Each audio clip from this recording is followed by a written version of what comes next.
Hello, I'm Mark Williams, designer of Talons. I'd like to thank you for joining us for this update where we'll be taking a look at the graphic user interface.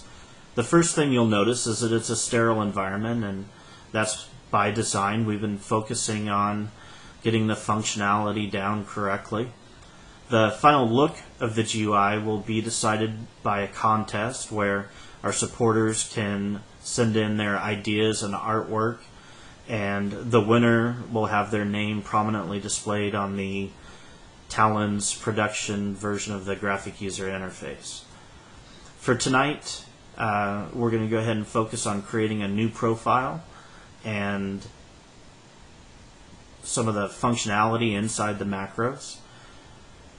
From the home screen, there are a couple of different things that you can do. You can download a profile from the computer to the keyboards, upload it from the keyboards to the computer, modify an existing profile, which we'll come back to, or select to create a new profile, which for this case we'll just use test, and we'll create a new macro, which brings up the macro building environment.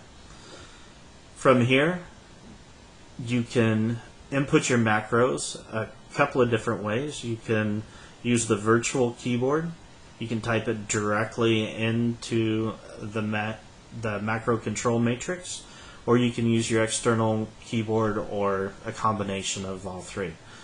Easiest way I've found is to go ahead and select record a macro. I'm going to assign it to the F1 button, and when I'm ready, I'll go ahead, and in this case we're going to do Shift 1, 2, 3, 4 and release. And that looks good, so we'll stop the macro. It says we have no errors, so we're good to go.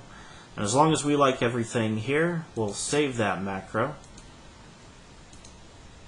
And we can go ahead and exit to the profile building screen.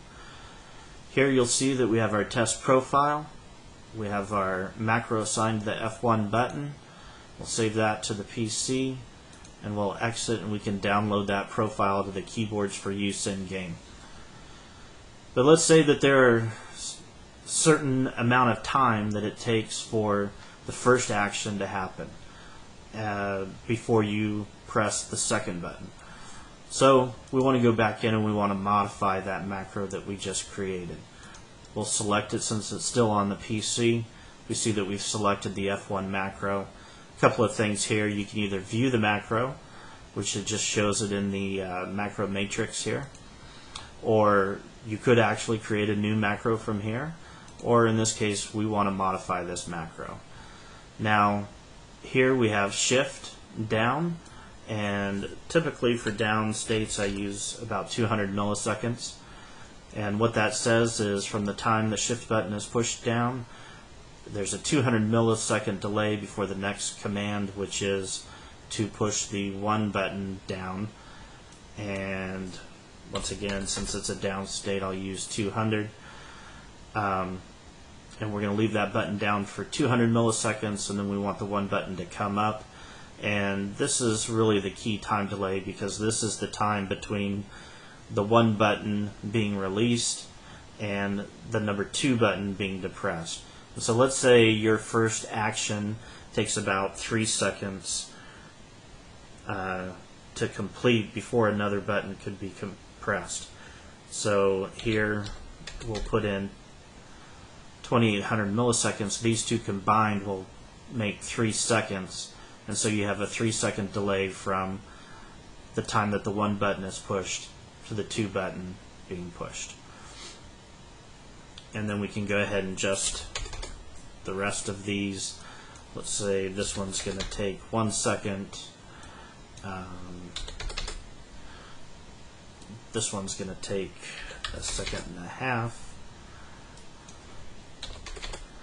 And we'll just leave this one at 1 second. If we're happy with that, we can save that macro. Macro has been saved to the profile.